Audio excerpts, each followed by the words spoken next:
If you're an average player, you want to be left alone, right? Because you want to be able to slide by. If you're a good player, you want to be coached. If you're a great player, you want the coach to tell you the truth every day. Did I hustle on that play? Did I make the right read? Did I play the guy with the right leverage? You want to know every play. Because you know why? They want to be perfect. Everybody here makes a choice to do one of those three things. Welcome to the GOAT Consulting Podcast, a podcast dedicated to people striving to be a GOAT, the greatest of all time, serving it up in a way that you can get it in all stages of life.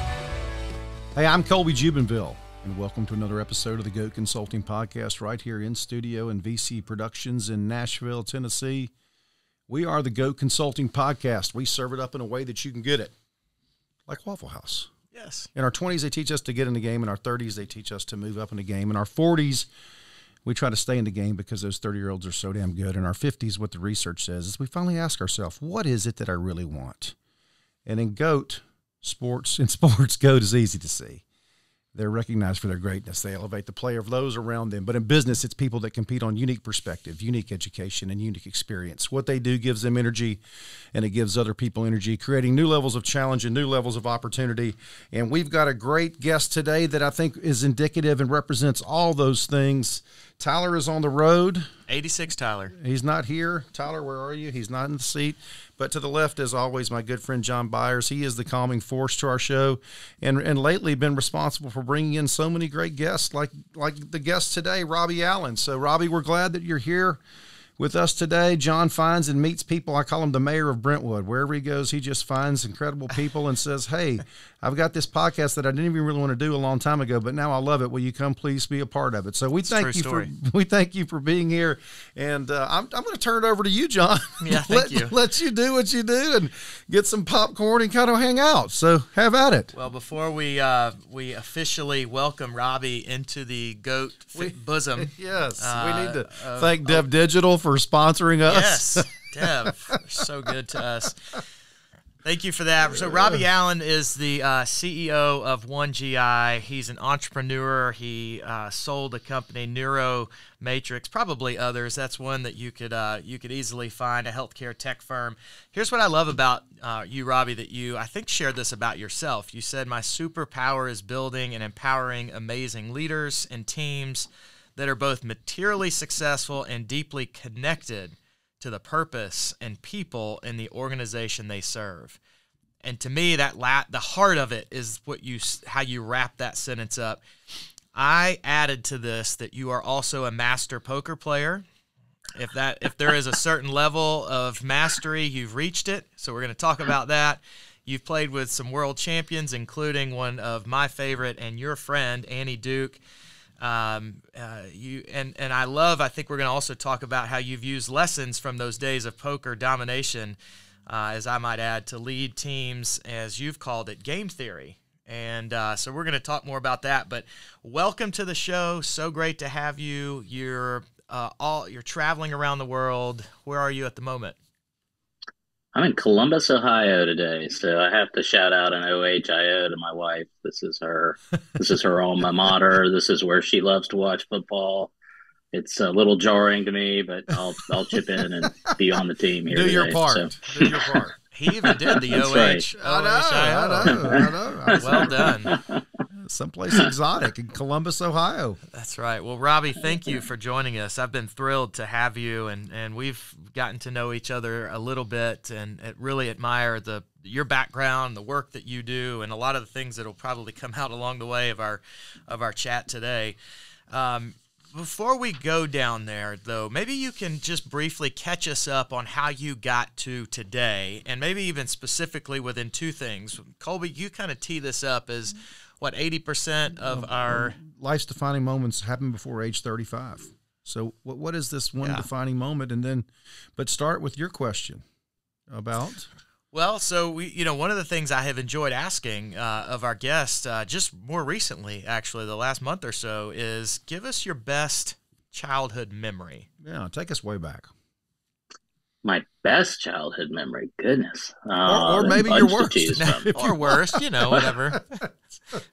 Funny how most people can go to their worst pretty quickly, Yeah. but Oh, it takes a little yeah. while to think. Yeah. Probably my kids. You ask people about love, they tell you about heartbreak. You know how it goes.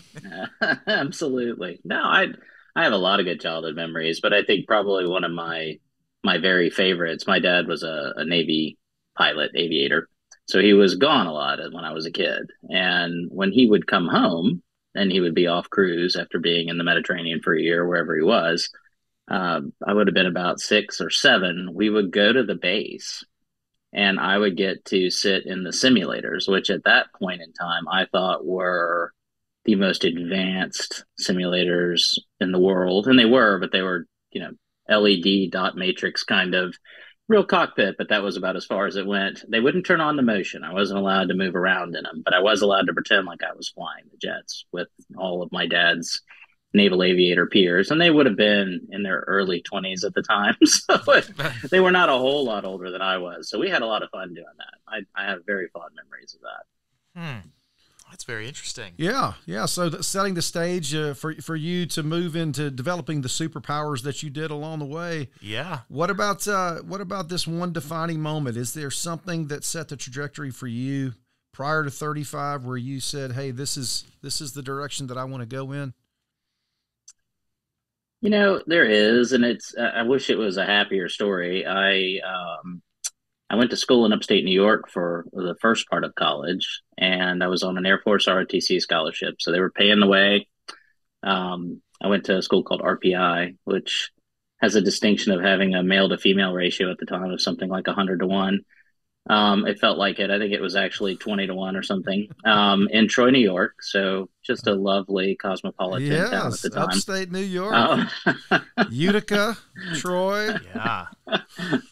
It was a good place to be from. A lot harder than I thought it was. As somebody who skated through high school without cracking a book, suddenly I was amongst people who were talking openly about reinventing the periodic table, and this is in freshman year. So outclassed, outgunned, and frankly, just unmotivated. Turns out I really didn't appreciate the military the way that I thought I might. It wasn't the same military that I remember as a 7-year-old with my father. So I would kind of interact and do stupid things in formation. And at one point, basically, they came and said, "Look, there really aren't class clown positions anymore in the military, so we're going to cancel your scholarship." Wow. Which was a little rough because there was no way I could afford RPI, not at the time. And so that led to me having to figure out what to do with not a great GPA. So for those of you that are thinking with kids in school, that high school GPA counts until the day you start college. Yeah. After that, it's your college GPA. Right. Even though you got in somewhere great, if you screw it up, it's really hard to kind of claw your way back.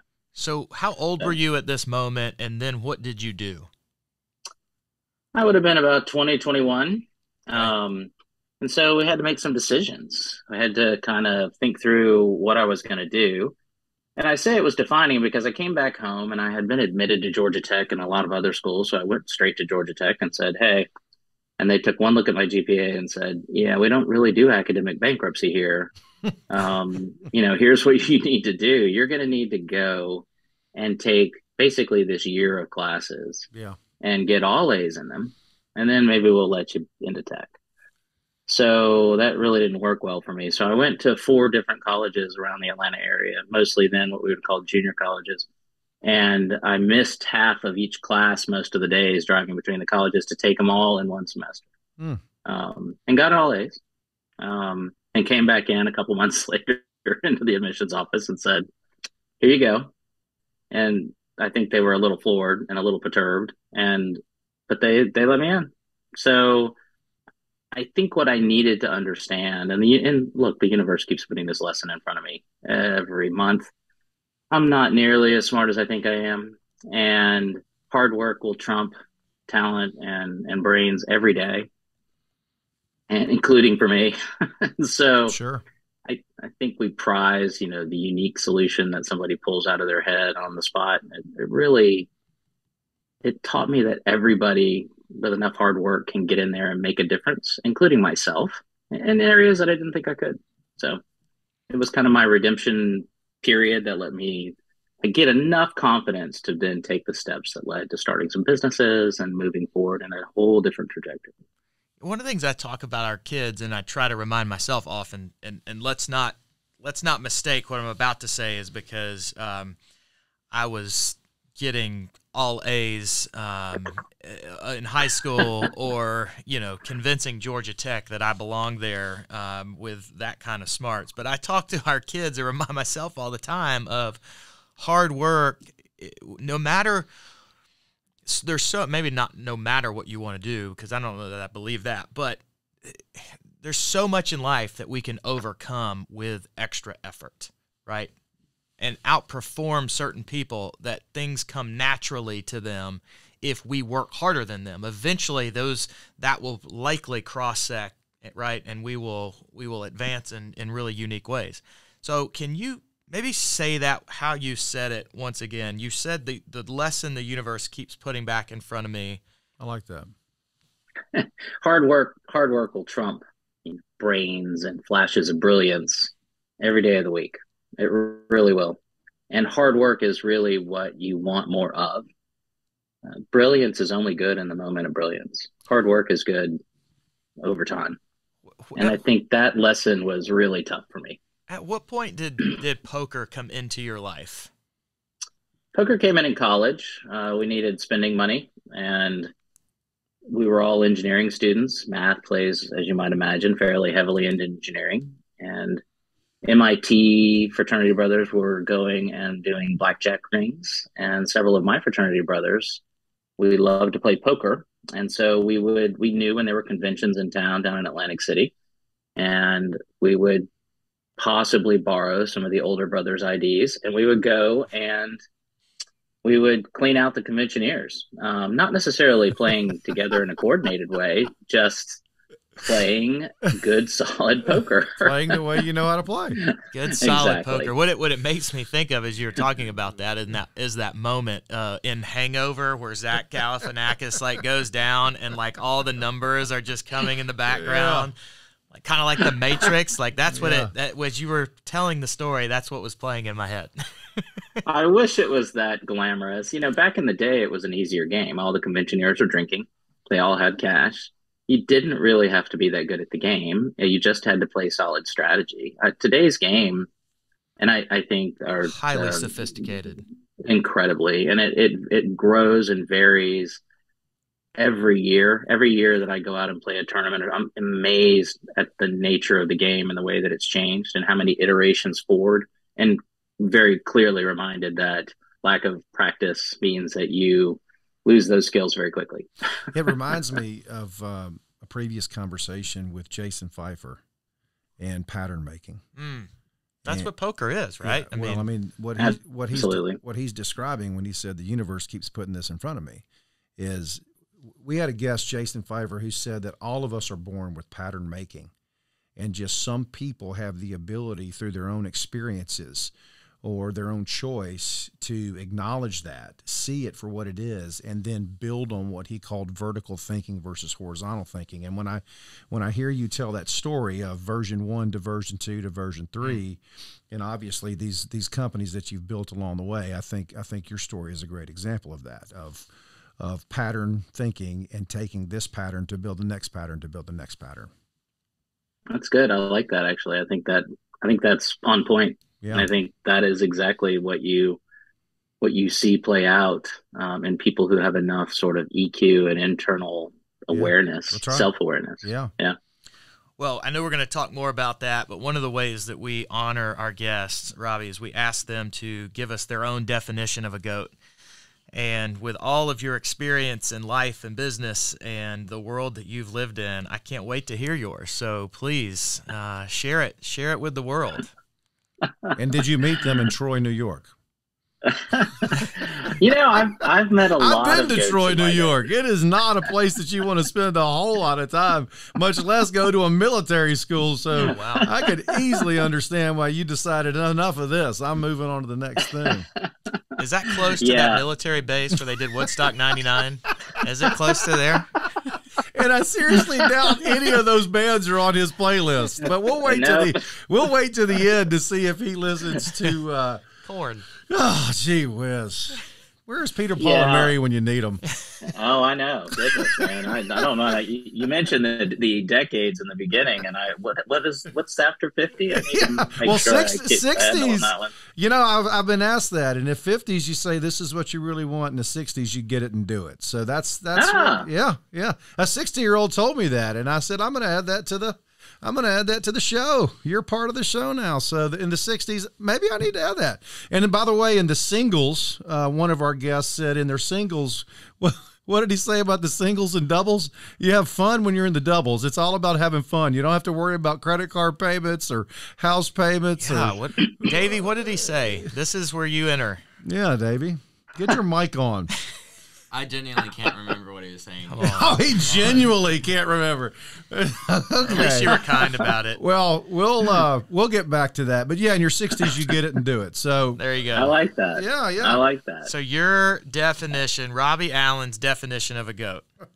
All right. I've met a lot of goats, I think. But I think when I look at what I think a goat is, and it doesn't have to be a person. It's correct. Somebody or something that fundamentally everything after them about whatever domain that person or thing is in is forever altered. So when you think about, and you can think of lots of those things, right? You can think, Tiger Woods to golf, right? That golf is just a fundamentally different game now than it was before he got there. On a whole bunch of levels, leave racial diversity out of the game. He plays the game, played it very differently. But when I think of that definition, there's a bunch that come to mind. But one that in sports that I really admire is Serena Williams. Well played. Just on every level. She's a force, and tennis is forever different. I'm reminded of a time I was younger, and I was on an airplane home from Rome. I was at a medical meeting, and this very tall gentleman came and sat next to me. We were in business class flying home, and everybody on the plane knew who this guy was. And finally I said, all right, I have to ask, who are you?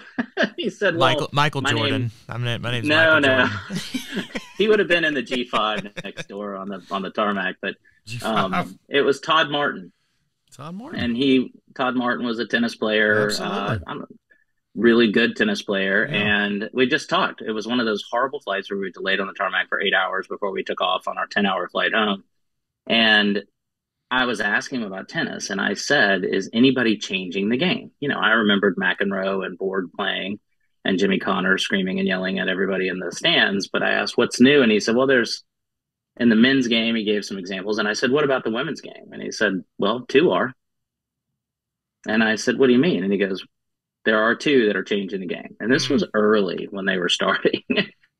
And he said, one of them is going to change the world of tennis. Wow. And that was before any of them had done anything of note. What year what year was this? This would have been, somewhere in the 2000 plus or minus 3 to 4 years. So this would have been early in Serena's career. Very early in Serena's career. Venus, I think, her sister had already won something, and Serena was coming up. So, and it's very timely that you shared her. I mean, she was on my list of goats to share along the way because she just retired. I mean, I think everything how you described her is very forceful. And I love your definition, and she fits it beautifully. Someone or something that forever after that which comes, or they alters that which comes after them. Yep. Butchered that a little bit, but that's close enough. I thought you did a nice job. Well, that's very I thought you did too, John. I mean, it was a little Biden-esque, but jeez. We get to talk about politics too? Oh, boy. All right, this is going to be fun. 0 to 9, begin the game. 10 to 19, enjoy the game. You get into the game. 10 to 19. The game. 10 to 19, enjoy the game. Got it. Hence, Spencer Tomset. Spencer, we shout out to you down at the University good. of Alabama, the capstone, the womb of greatness. I'm going to stay out of that discussion too, Yeah. so I'll let you have that one. That's a good call. Well, I think we can. Will you stick around with us for the back half of this conversation? Yes, absolutely. Yeah, we'd love to spend some more time with you, Robbie, and learn about those different iterations as you grew each company and the things that you learned along the way. Yeah, and I really am excited to talk about how you have inserted your lessons and years of playing the game of poker into now being a CEO.